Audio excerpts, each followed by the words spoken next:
Good evening. This is the fourth talk in my series of talks at UABA for 2022. The title of my talk is Text as Logico-Semantic Complexes, Varying in Organization According to Fields of Activity Within Context. So it's an ecological approach to text. And it's Wednesday the 7th of December. And my name is Christian Matthiessen from the Department of Linguistics at UABE. And I thought I'd give you a little bit of radiant nature to begin with. Now, the abstract, which is available to you, is here. Let me just highlight some key passages. In this talk, I will focus on the logico-semantic system of rhetorical relations, and I will interpret text as logico-semantic complexes. I'll relate the logico-semantic relation of organization of text to the context they operate in. That's the ecological approach I mentioned before, which is characteristic of systemic functional linguistics in general. And I will explore how the registers that text instantiate vary from one field of activity within context to another in terms of the logico-semantic organization. Now, there's lots more to be said about the system of logico-semantic relations, and I've a whole book manuscript on this, which I hope will be published with luck with Routledge in a series of books on systemicized RST. First, let me locate the organization of language and context stratification, the system of rhetorical relations, or logico-semantic relations. I will use these terms interchangeably. So here's a representation, tangential circles, of the different strata of the expression plane, blue, and content plane, yellow, of language in context, green. So if you consider the hierarchy of stratification, then if we're concerned with text and the organization of text as a unit of meaning or a process of meaning, then we can note that going back to Halliday and Hassan, 1976, text is defined as language functioning in context. So you define text upwards, as it were, looking at it from above rather than from below or from its own level from round about. But if we come with text, spoken or real or written text, we'll of course meet it as realized in sounding or writing or sign in deaf sign languages. And then we move up and we can engage with the text, analyze the text, process them within different levels of strata. And I'll focus then first on the semantics of text, so text as a semantic unit, more specifically in terms of spectrum of metafunctions as a logico-semantic organization. Here's one initial example. It's an entry from Trask books on a dictionary in linguistics, an entry on metalanguage. This is what a visualization of the logico-semantic organization of such a text looks like. This text is, of course, a taxonomic report, and it's organized with the central nuclear segment, metalanguage, noun, a language which is used to talk about another language, the object language. So if you take nothing else away from this text, if it's all you remember, that's the definition of metalanguage, and the rest in the nucleus, in the central nucleus, the rest supports this, provides more detail through elaborations, through logico-semantic relations of elaboration. And these elaborations all take the form of satellites. So this is a nucleus-satellite relation of elaboration.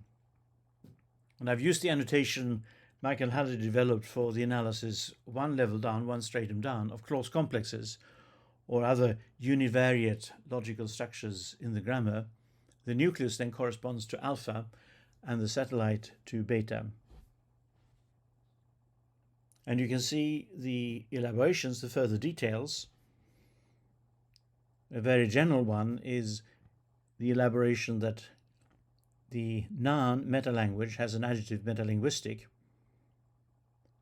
Then the next elaboration, the nucleus of that, is a metalanguage, maybe either a natural language or a formal language.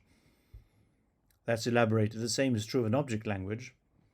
And these two together are elaborated in. It's very common in linguistics to use natural language, such as English, as a metalanguage, and so on.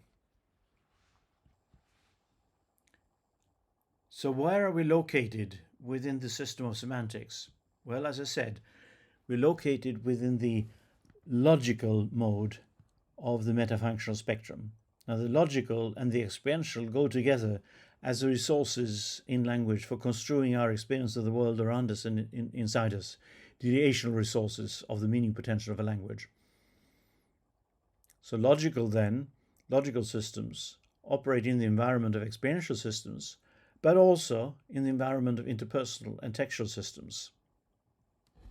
The example I just showed you then, that's the analysis of a text, a taxonomic report, in terms of rhetorical complexing, the system of rhetorical relations or logico-semantic relations. So within the content system of language. And within the content system in semantics, and semantic patterns, up to a point, are realized by lexicogrammatical ones. So the most directly corresponding system in lexicogrammar is that of taxis in the clause complex and logico-semantic relations.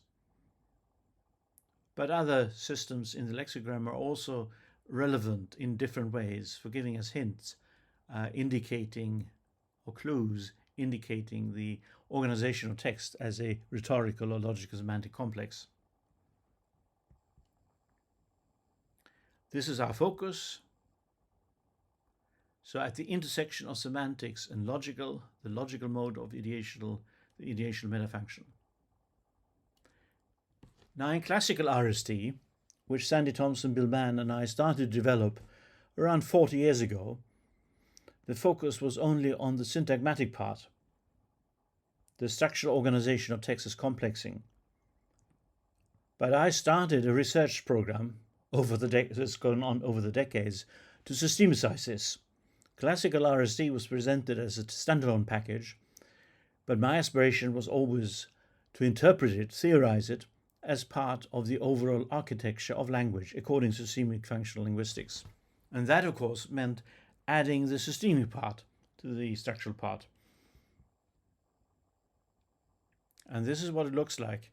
A number of simultaneous systems for expanding a rhetorical nexus into full text. And the simultaneous systems, which I will soon explore systematically, are nuclearity, logico-semantic type, orientation, and recursion in the sense of linear or logical recursion. So any instance of text is engendered by the system in text production, text generation, and interpreted, understood in terms of this system in text analysis or text understanding. Let me give an introductory example, and I've designed it so that you'll get a sense of you can grow a text through choices of logical, semantic, or rhetorical relations. So developing the semantic organization of a text as a logico-semantic complex. The text I'll use is a taxonomic report. It's a very nice text for illustrating different features of language, of English, and we've used it in different publications, including in Halliday's Introduction to Functional Grammar. It's originally from secondary school material. The nucleus of the text is the fuels of the body are carbohydrates, fats, and proteins. That's like the definition of metalanguage. If you don't remember anything else from the text, this is the most central proposition that you'll get from the text, a taxonomy of the fuels of the body. Now, if we look in terms of the goals of the text, these are the goals of the three different contextual parameters. In terms of field, what's going on in the text, field of activity, expanding general knowledge and classification. In this case, in terms of metabolism, the fuels of the body. And field of experience, that's human metabolism. Tenor, educator to high school students. Mode, written didactic. Now, of course, for all three variables, there's much more to say, but this is a short summary. As we go on today, I will focus on field of activity and give you examples of text, the logico-semantic or rhetorical relation organization of text, operating in contexts characterized by different fields of activity. But let's get back to our taxonomic report. This is the global nucleus. As you can see, it sets up a taxonomy of three types of body fuels: carbohydrates, fats, and proteins. Then this is elaborated, and the elaboration takes the form of an addition with three stages, segments, or elements corresponding to the three types of body fuel. So first, in the second paragraph, carbohydrates. Carbohydrates are the principal source of energy in most diets. Then the central nucleus of the second paragraph, elaborating, so the third paragraph in the text. Fats make up the second largest source of energy in most diets. And finally, proteins. Proteins are essential for the growth and rebuilding of tissue, but they can also be used as a source of energy. In some diets, such as the diet of the Eskimo, they form the main source of energy. And this could suffice. This could be a good representation of the elaboration of the fuels of the body with the characterization of each of the three types. But the full text is in fact a further expansion of this, and this takes the form of elaborations of the central nucleus, but also of each of the nuclear characterizations of the body fuels. This is what it looks like. So note that the logico-semantic complex captures the elastic or accordion-like nature of text. So you could summarize the text paying attention only to the nuclei, or you could expand it with further satellites. And if you look at this educationally, very likely when young students, pupils begin to write taxonomic reports, they will be quite unexpanded, but then they learn step by step to expand them. This is a text for learning about the world. You might call it a methetic text. What it builds up in the first instance is taxonomic knowledge, although in fact each of the paragraphs then also includes a sequential explanation of how the body fuels are processed in the body. So you have this taxonomy, the fuels of the body, carbohydrates, fats, and proteins, and it's the nucleus-satellite relation of elaboration that allows the writers of this text to build up the taxonomy so that it becomes accessible step by step to readers learning about the fuels of the body. Nucleus-satellite relation, as I said before, and of an elaborating kind. And here I'm using, in terms of the logico-semantic type, the types that Halliday identified in detail first in his first edition of his Introduction to Functional Grammar. So it's nucleus-satellite and elaborating. And the particular elaboration, as we called it already in classical RST, is elaboration. But there are other kinds of elaborating relations in addition to elaboration, like summary, for example, restatement. And the orientation is external. It's about the construction of the relationship of ideational meanings or knowledge. As I said, it's a text for learning about the world.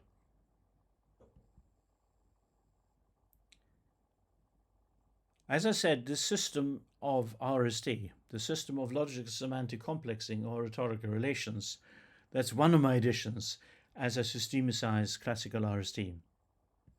Again, there are a number of simultaneous systems. Type, the logico-semantic or rhetorical type of relation. Nuclearity, the relative weight of the segments being related. Orientation, the orientation of the relation towards ideational meaning, external, and this then has to do with field goals, or interpersonal meaning, internal, and this has to do with tenor goals. And then the logical recursion, stop, don't expand the text further, or go on developing the text as a logico-semantic complex.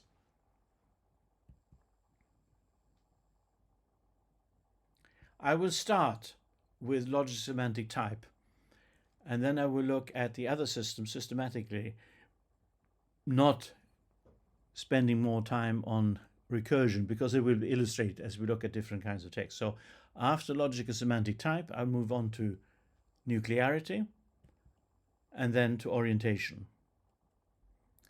So let's start with logico-semantic type. I've just magnified this. So if you have a rhetorical nexus and you're choosing the type to develop it, it's either expansion or projection.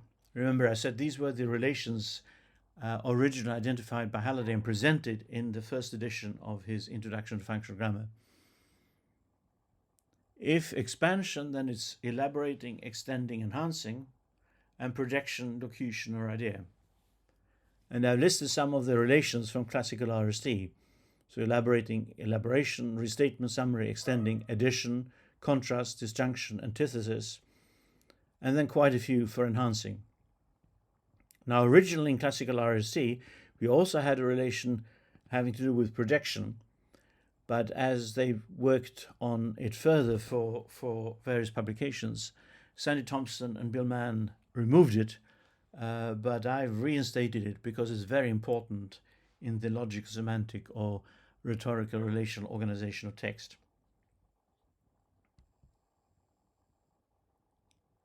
Now let me illustrate the basic contrast between expansion and projection by reference to Hergé's Tintin, a comic strip, and the organization of comic strips as multisemiotic artifacts involving both language and drawing in a very interesting way draws precisely on this distinction, expansion and projection. So here's an analysis of the first 1, 2, 3, 4, 5, 6 panels, the beginning of Hergé's final Tintin story, Alpha Art.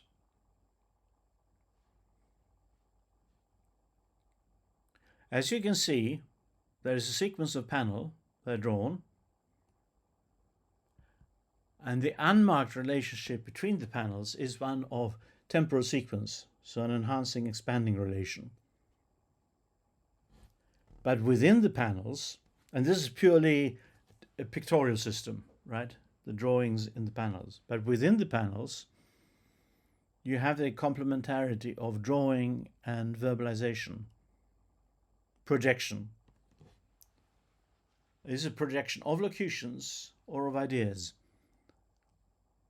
But in this example, they're all locutions, a quoted speech. So you have a depiction of the sayer, and the content of saying is set off in a special partition in the comic, a speech balloon. If it was ideas, it would be a thought cloud.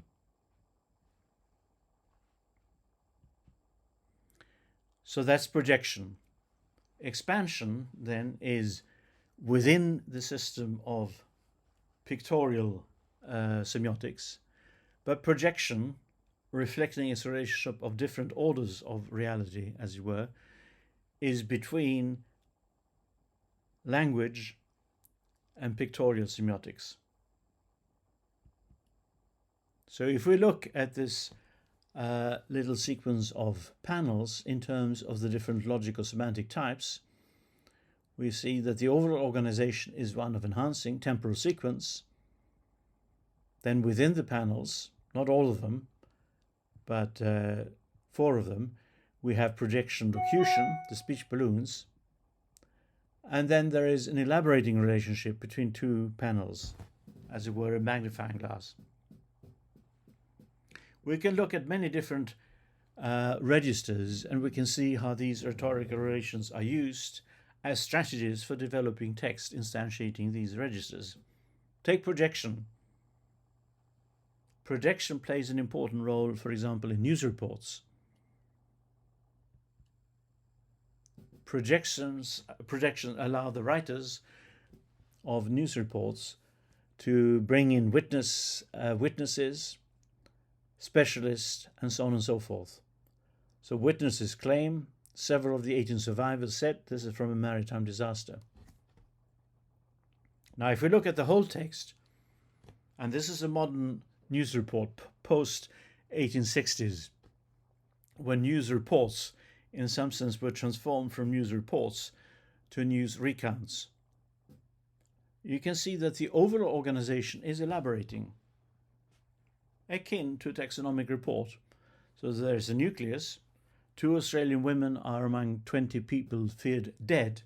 And then, as it were, different facets of this horrendous tragedy brought in by elaborations.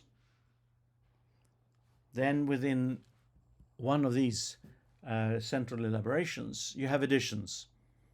Survivors, eyewitnesses, and so on, casualties. And more locally, you have enhancing relations, different circumstantial relations, temporal sequence, means, and so on. So these are expanding relations in addition to the projecting ones I talked about. Now, an important registerial characteristics of different text is precisely the complementarity of global and local relations. So texts belonging to different registers, instantiating different registers, tend to have strategies, different global strategies for expanding the text. As I said, modern news reports elaborating relations, as opposed to the traditional news recounts, which would be more temporal sequence. You can see this as you go through the whole text. So in the location in our system, we've dealt then very briefly with logico-semantic type.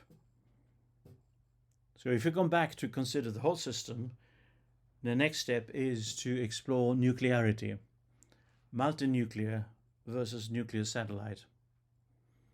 And you can see that the conventions for visualizing these are different. We've met nuclear satellite. So you have a vertical line indicating the nucleus and then a sort of arc relating it to the satellite. But multinuclear, you have a similar weighting of the different element or phases or segments. They all have the same weight. And this is comparable to the distinction in the lexicogrammar, in the interpretation of lexicogrammar, between multinuclear, parataxis, and nuclear satellite, hypotaxis. So nuclearity, the second step in our journey through the system network. Here I've just expanded it, magnified it. So examples of multinuclear relations are addition, or in classical RST, still used by a number of people, joint, contrast, disjunction, sequence. So these are examples of multinuclear relations. Nuclear satellite relations, more of them, for example, elaboration, restatement, summary, circumstance, cause, result, problem, and so on. And these intersect with the logico-semantic types. So addition, for example, intersection of multinuclear and expansion, extending.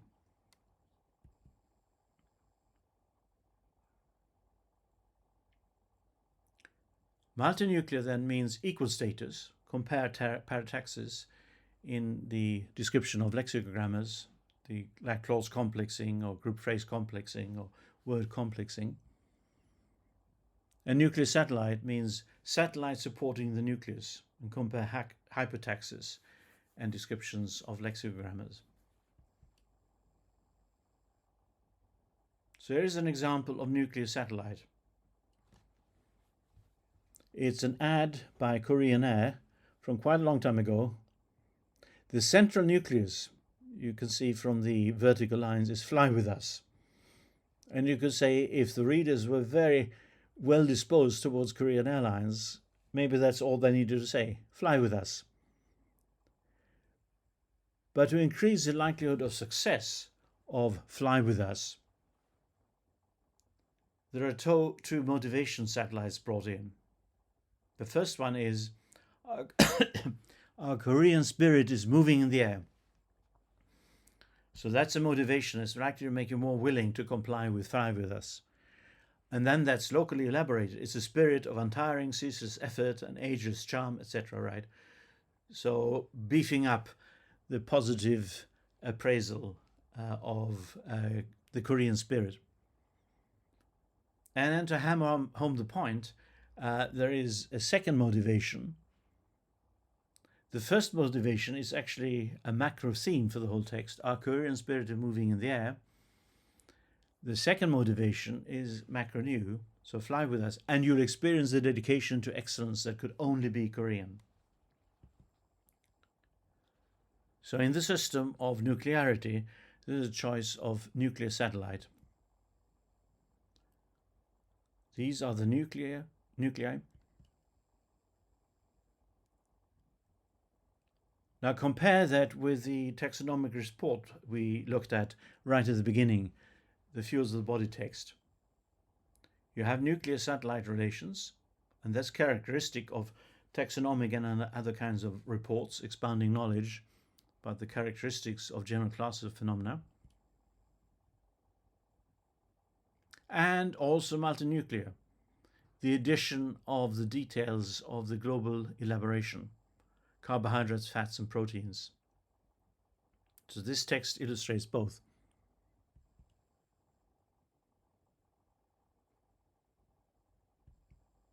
So nuclear satellite and multinuclear. Procedural texts are very typically dominated by multinuclear relations. And here is a passage from a topographic procedure, a walking tour in Sydney, from a book called 7 Days in Sydney. So you see the temporary sequence, 1, 2, 3, 4 steps. Multinuclear, these 4 steps, and then locally expanded through nuclear satellite relations. So for example, just to take the first one, cross Macquarie Street, why? To enter the park opposite. Or go through the gates outside Government House, how? Taking the centre path.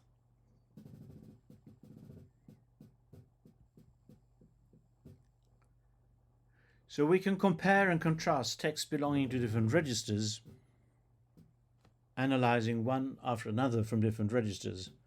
So the very first example I gave you, this was a dictionary entry, the characterization of meta-language. You can see that's dominated by nuclear satellite relations, globally, in fact also locally. And that contrasts with the recipe, or I could also have used the topographic procedure from just before now, where even though you have some satellites, background and elaboration of how many people are served, centrally the text is a temporal sequence. So in terms of the system of nuclearity, the dictionary entry chooses again nuclear satellite relations again and again. Whereas the multinuclear relations are very important in the recipe, as in procedural instructional text in general. Let me now move on to the third system that I will discuss in a little bit of detail, orientation. So orientation is the orientation towards interpersonal meanings in relation to tenor, internal relations, or experiential meanings in relation to field. And the distinction is familiar from Halliday and Hassan in their pioneering exploration of the system of conjunction, the cohesive system of conjunction. Most relations turn out to be external, at least as far as the description of English has been taken so far.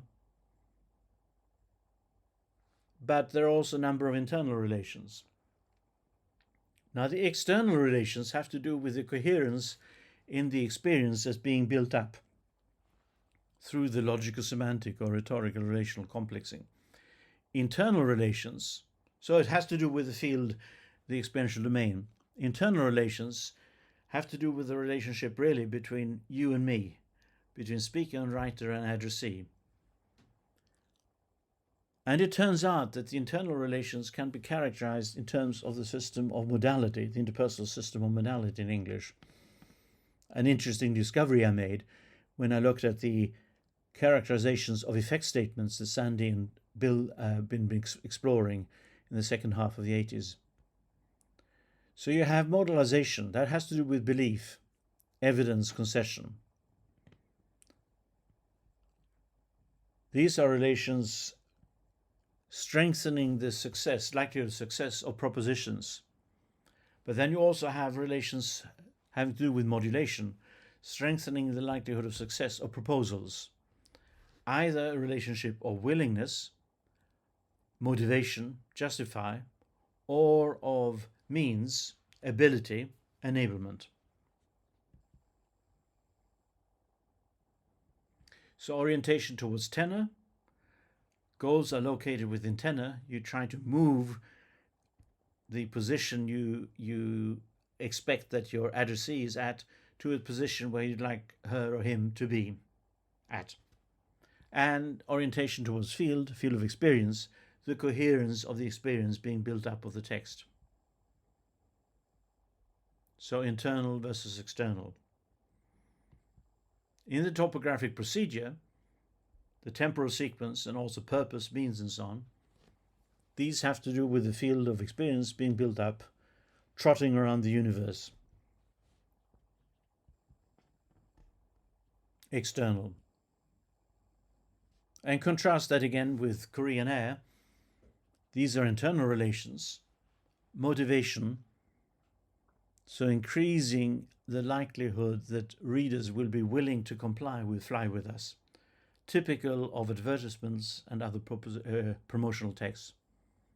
So willingness. Now the examples of text I've given you so far, you have a recommending, promoting text, advertisement, Korean Air. You have the topographic procedure or the passage from the topographic procedure, enabling, instructing.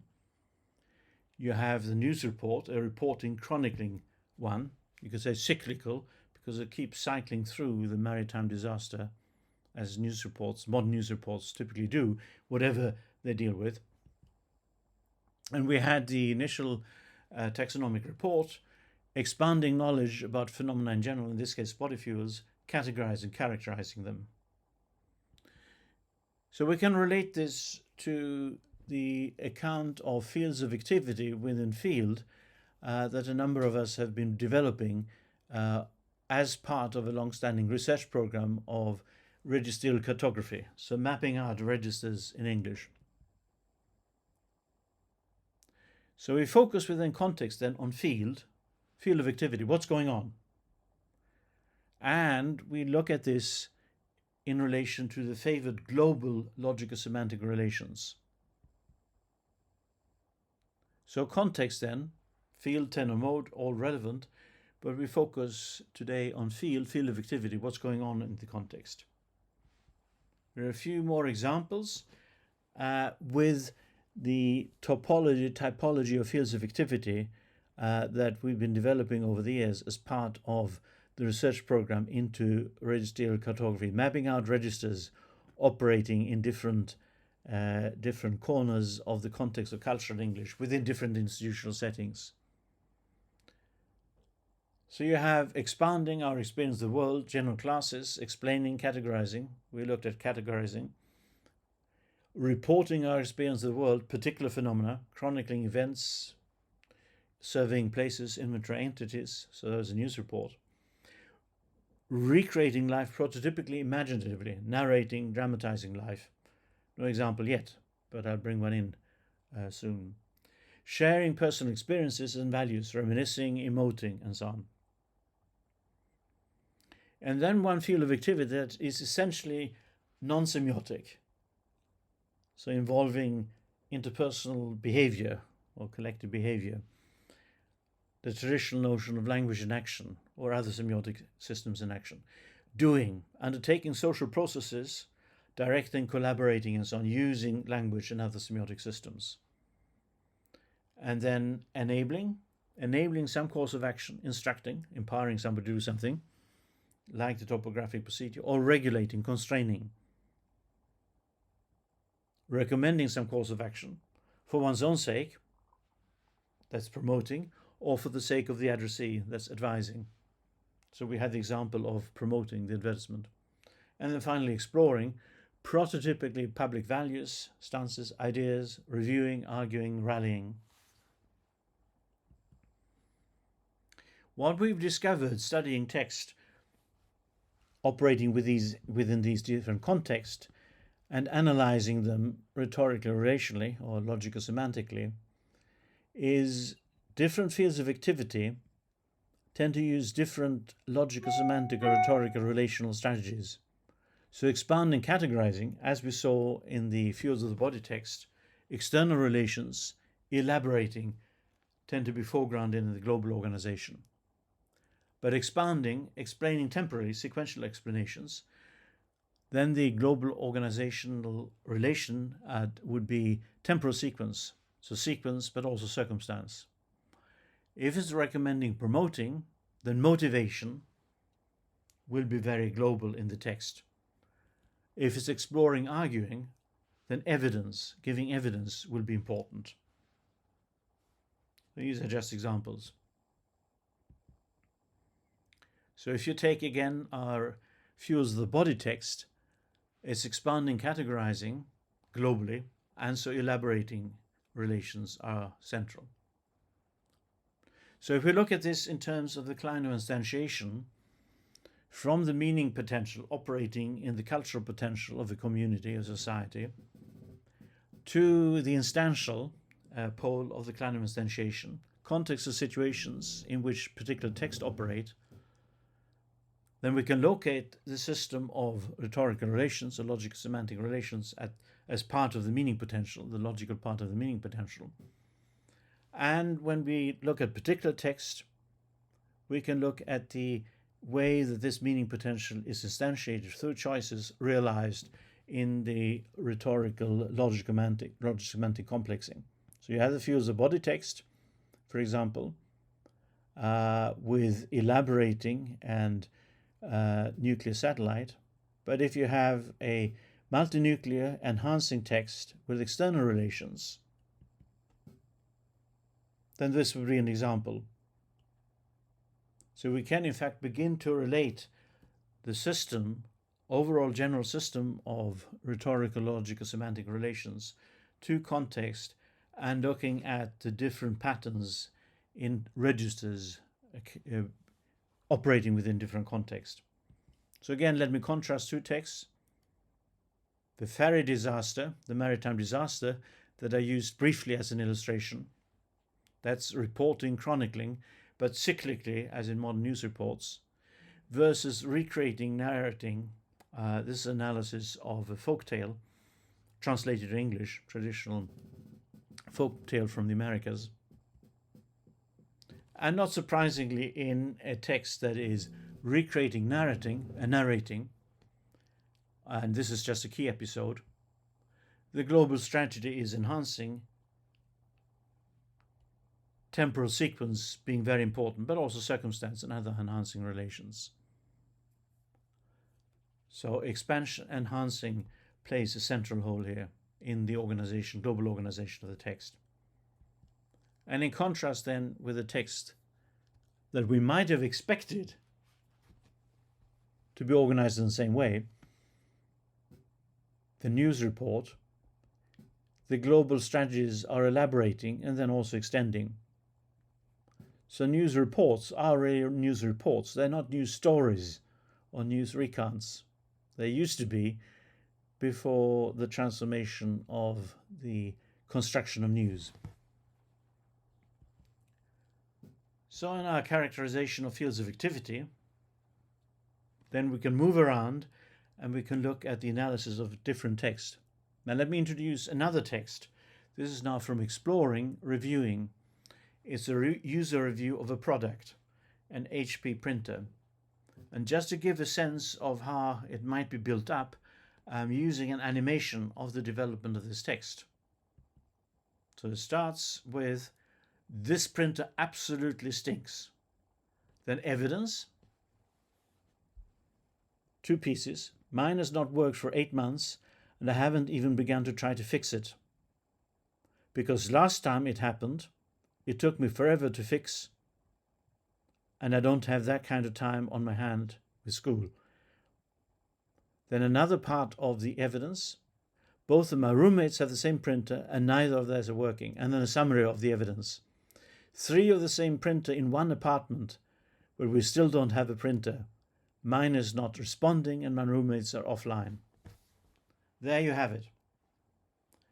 So in terms of the textual organization of this text, as is common in exploring text, the macro theme is actually, in this case, the nuclear judgment.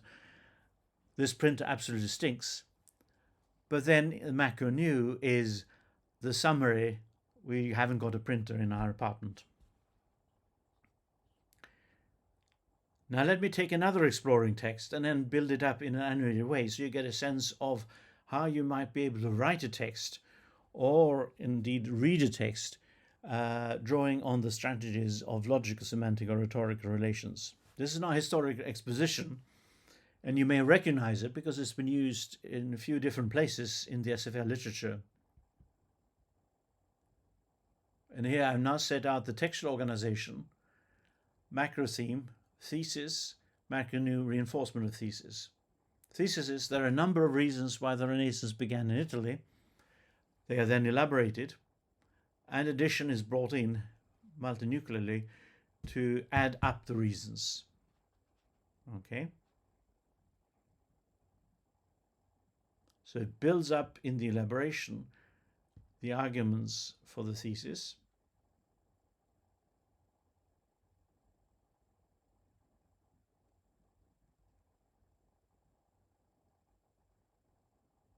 And that, in fact, takes up the bulk of the text, this additive relation, but it's not global in the overall organization of the text. What's global is this evidence relation. So it ends with the reinforcement of the thesis, and that can, in fact, be interpreted as a global nucleus of the whole text. So in terms of global relations, in this exploring, arguing text, historic exposition, internal relation of evidence is important. And the takeaway, what is in the schematic or contextual structure of the text called the reinforcement of the thesis, is the restatement of the thesis.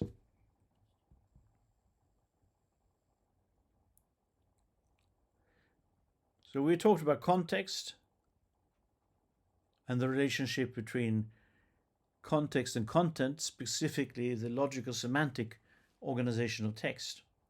And just a couple of words on the lower stratum, the lower level of the content plane of language, lexicogrammar. How are logico-semantic, rhetorical, relational complexes realized lexicogrammatically? Well, there's a lot to be said about that. There's a whole chapter in the book, manuscript I have that I mentioned on this.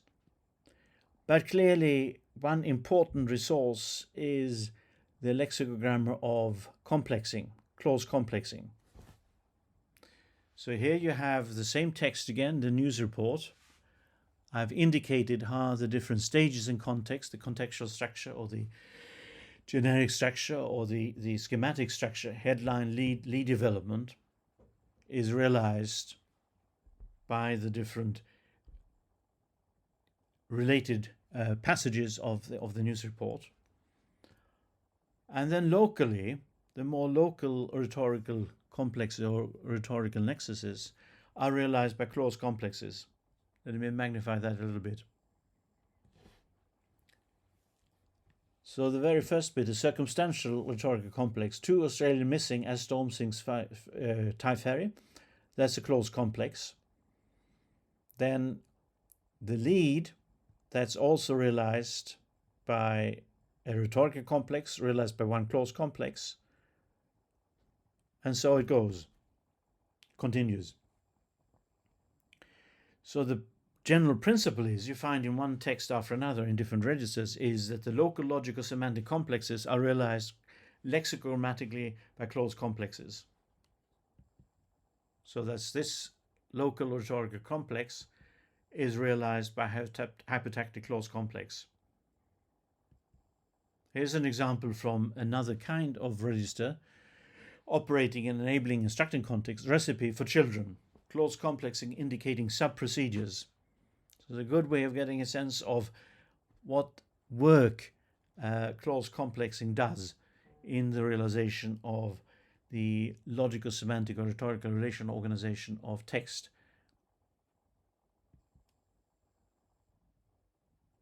So you can see how this text, with its overall temporal sequence in the steps constituting the method of making this dish, are chunked into clause complexes, and they're all local. First is in fact a simplex. Make 1 pint thick custard according to the directions on the tin. That seems to me a bit of a cop-out. Then 1 complex of 4 clauses. Leave, to cool, stirring occasionally to avoid skinning. So that will help the readers of this text, young ones in this case, to see, aha, this is actually 1 step in the method, or 1 sub-method or sub-procedure in the overall recipe. And you can see, if you follow through the recipe, that this is what clause complexing does, among other things. It helps the readers get a sense of the chunking of the overall method or procedure into sub-methods or sub-procedures.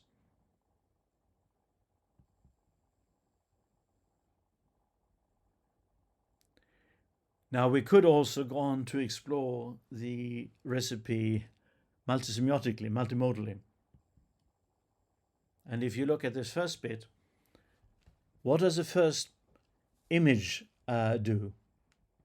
What aspects of make 1 pint of custard, etc., leave to cool, stirring occasionally to avoid skimming? Well, you can see that this image elaborates stirring occasionally. So that is an indication of how we can use rhetorical relations also to link the different semiotic systems that may contribute to the construction of text in context, multisemiotic text in context. It's of course easy with written text with different systems of depiction, images and so on. But in principle, the same would apply, say, to face-to-face spoken language with gesture, facial expression, and so on. So one way of thinking about it is in terms of the rhetorical relations or logico-semantic relations, linking the contributions from the different semiotic systems. Another way of thinking about it is the apportioning of meanings in the overall meaning potential operating in the context. What meanings will tend to get realized or constructed, say, gesturally as opposed to semantically, lexicogrammatically. Now, in conclusion, let me just pick up a couple of points. I've talked about contextual realization in relation to semantics. So we could take, for example, the field of activity of expanding, so expanding knowledge about general classes of phenomena. There are 2 principal strategies of expanding: explaining and categorizing or characterizing. Explaining, and this is due to Robert Veal in the main, there are different strategies for explaining phenomena, consequential and non-consequential. And then we can set out the realization statements in terms of the contextual structure: non-consequential, sequential, causal, theoretical, factorial. So, for example, if you have a factorial explanation, then it would be realized by phenomenon identification followed by any number of factors. And then we can see how we can relate this, in fact, to the logico-semantic or rhetorical relational organization of a rhetorical nexus.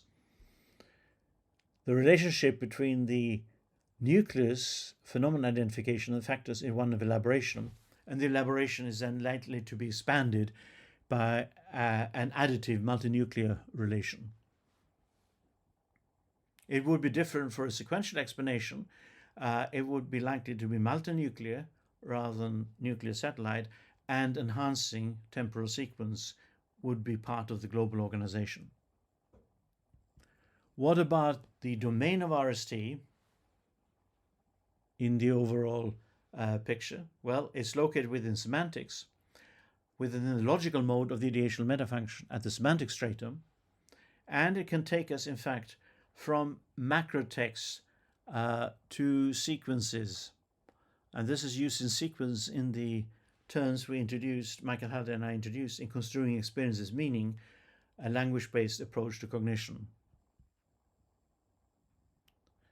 So the domain, in fact, from text, in fact, up to macro text, and systemic functional linguists who've explored macro text, including centrally Jim Martin in relation to his notion of macrogenre, have explored the sense of the notion that macrotext are complexes of macrotext, but RST can take us all the way.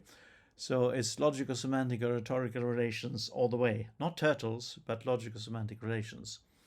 And down to sequences.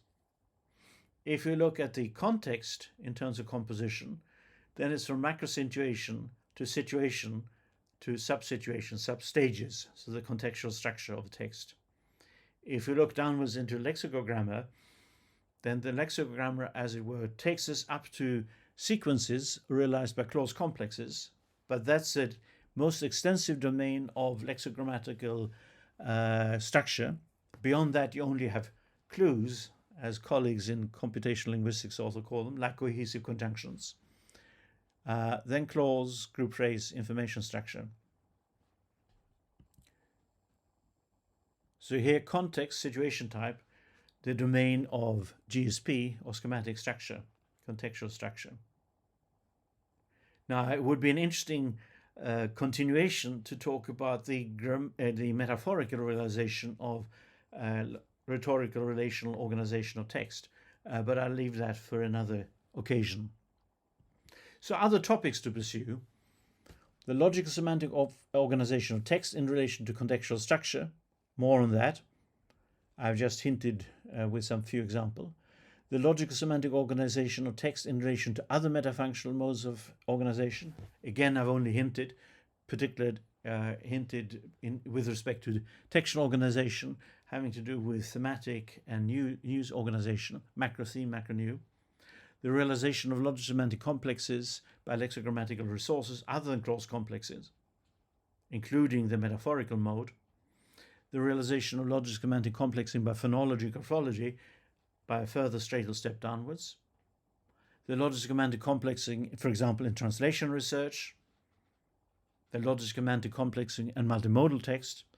I gave one little example, and then of course lots of explanations, say for example applications in educational work, helping people, young students, pupils, to expand text, the accordion-like quality of text that I talked about. Let me just pick up this point in blue, logical semantic complex in multimodal text, because that's been popular, fashionable for a long time. Here an example from a sequential explanation, the refining process. And you can read more about explanations in a joint paper with Jack Poon, where one of the texts we look at is precisely this. So in terms of the global organization, the temporal sequence plays an important role. What do the images, the pictorial representations, how do they relate to the text? Well, through elaboration. And so you have, for example, in Unit 5, figure 30.15 illustrates the refining process. So this is one of these texts that is multisemiotic, multimodal, where language does the job of indicating the relationship between the verbal body of the text and illustrations. So that's expanding explaining, sequential explanation. Here is another kind of register. This is a text promoting activities in Romania. You can see the most central nucleus is an offer. What do the images do here? Well, one serves as a first step in the whole text, a motivation. Another, towards the end, serves as an elaboration, and somewhere in the middle, in elaboration. What about the motivation within this recommending, promoting text? Well, that's this image that sort of evokes a sense of the beauty and traditional characteristics of Romania. So the point is, when we approach multisemiotic text, again, the registrial differentiation is important, not only in terms of preferred logico-semantic or rhetorical relations, but also in terms of which ones are likely to be used in linking to artifacts from other semiotic systems. Many thanks for attending, and now I'm happy to take questions, comments. Thank you.